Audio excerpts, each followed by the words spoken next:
नमस्कार, स्वागत है आपका न्यूज 69 में। मैं हूं आपके साथ अंकिता और बढ़ते हैं इस वक्त की बड़ी खबर की ओर। जबलपुर के खजरी खीरिया बाईपास में हिस्ट्री शीटर शमीम कबाड़ी के एक कबाड़ खाने में हुए भीषण विस्फोट के बाद जहां 2 मजदूर की मलबे में दबने से मौत हो गई, वहीं शमीम कबाड़ी मौके से फरार हो गया था। वहीं जिला प्रशासन के द्वारा शमीम कबाड़ी के घर को जमींदोज करने बुलडोजर लेकर रद्दी चौकी पहुंचा गया। इस दौरान शमीम कबाड़ी के पुराने मकान जिसमें उसका भाई निवास करता है उस पर बुलडोजर चला दिया गया। वहीं शमीम का भाई इसका विरोध कर रहे हैं कि शमीम कबाड़ी से 25 सालों से उनका रिश्ता नहीं है, वह सामने वाले घर में किराए से रहता है, लेकिन प्रशासन ने एक न सुनते हुए अवैध हिस्से को जमींदोज कर दिया। वहीं जैसे ही इसकी जानकारी क्षेत्रीय विधायक लखन घनघोरिया को लगी तो वह मौके पर पहुंच गए। वहीं जिला प्रशासन द्वारा की जा रही कार्रवाई पर आपत्ति जताते हुए जमकर फटकार लगाई। कांग्रेस विधायक ने कहा कि शमीम कबाड़ी के भाई 25 सालों से अलग रहते हैं, उनका शमीम से किसी प्रकार को कोई रिश्ता नहीं है।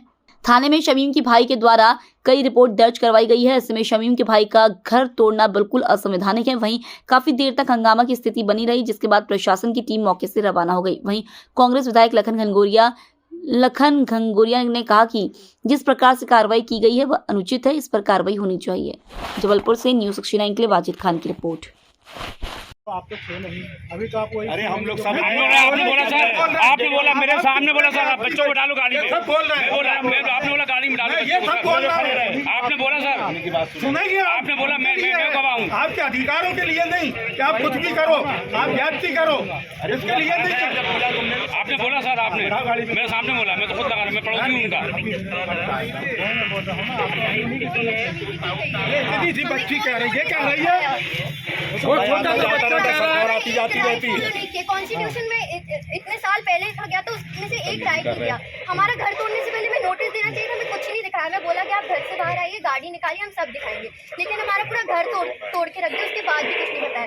इन्होंने किसी के इमोशंस को वैल्यू नहीं दी, ऊपर से बदतमीजी की। जब हमने बोला बच्चा खड़ा उसको कह रहे हैं गाड़ी में बिठा लो, एज इफ हम तो रोड में रहते, हम तो उस घर में ही नहीं रहते। इनसे बोलिए अभी भी नोटिस दिखाएं जो मीडिया को सब दिखाएं। ये भी कोड़ पर कोड़ होगी तब। ये तो तरीका है हमारे सबका, साले बधी का कह रहे किराए का है और यहाँ निर्दोष के ऊपर कार्रवाई कर रहा है। ईमान बैठ दिया साला था, अधिकार के आ गए तो सब कुछ हो गए। जी मैडम, आज यहाँ किस तरह की कार्रवाई की जा रही है? यहाँ पर जो है आप देख रहे हैं जो इंक्रोचमेंट का एरिया था उसको टारगेट करके उसको हटाया गया है और उसी के लिए यहाँ पर जो है पुलिस और पुख्ता व्यवस्थाएं की गई है। किस तरीके से कार्रवाई की है, क्या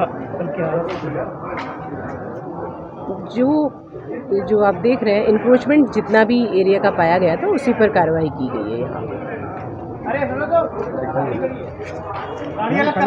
इस वजह से तोड़ा गया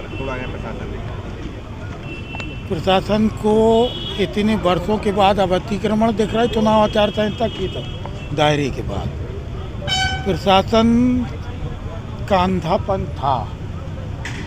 कल की घटना में जो आरोपी है उसके ऊपर कार्रवाई होना चाहिए थी, उनके साथ होना चाहिए थी, लेकिन जिसको कोई लेना देना नहीं, जिसका कोई सरोकार नहीं, जिसका 25-30 साल से आना जाना नहीं, सलाम दुआ तक की नहीं है, एक दूसरे के सुख दुख में भी आने जाने की नहीं है, उसका घर तोड़ दिया और कल्पित के घर को बोल रहा है कि वो किराए के मकान में रहता है। जो आरोपी है कार्रवाई उस पर होना चाहिए ना, निर्दोष व्यक्ति पे जिसका कारोबार तक से कोई मतलब नहीं, उसके यहाँ आके कह रहे कि अवैध बना था। हमने नोटिस दिया था।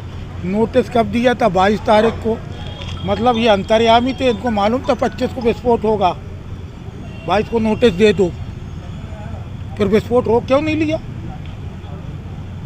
जो आरोपी है उसको बचा रहे, जो निर्दोष व्यक्ति है उसके यहाँ दहशत का माहौल बना है। छोटे छोटे बच्चे रो रहे और एसडीएम की निष्ठुरता, तहसीलदार की निष्ठुरता कि इतने से बच्चे रो रहे हैं कि मुश्किल से 7-8 साल का बच्चा वो रो रहा है और वो तहसीलदार और एसडीएम बोल रहे हैं इसको गाड़ी में बिठा लो। टोटल गलत कार्रवाई करने के बावजूद ये कौन सी तानाशाही है?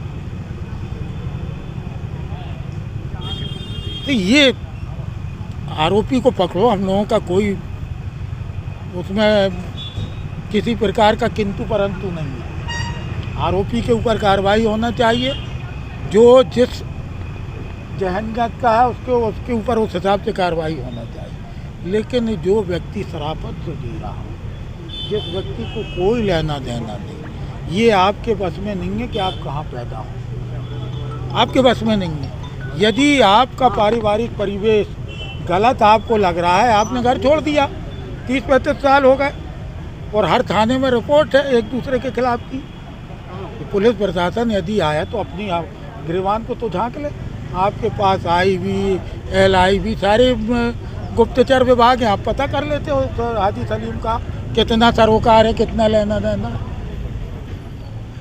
तो ये इस प्रकार की कार्रवाई तो बर्दाश्त करने योग्य नहीं है। भैया लंबे समय से फरार चल रहा था मोहम्मद शमीम है, उसके बाद अरे तो शमीम को पकड़ो ना, शमीम की जगह क्या पूरे शहर को पकड़ लोगे? शमीम को बचा क्यों रहे हो? अब प्रशासन द्वारा ये कार्रवाई की गई, आपके द्वारा कोई इसमें? ये तो हर स्तर पे इसका प्रतिकार हम कर रहे हैं, वो करेंगे। ये कार्रवाइयाँ निर्दोषों के ऊपर होगी, हम बर्दाश्त नहीं करेंगे। जिस हद तक हमें जाना पड़ेगा हम जाएंगे। इस खबर पर आपकी क्या है राय, हमें कमेंट सेक्शन में जरूर बताएं। तब तक के लिए धन्यवाद।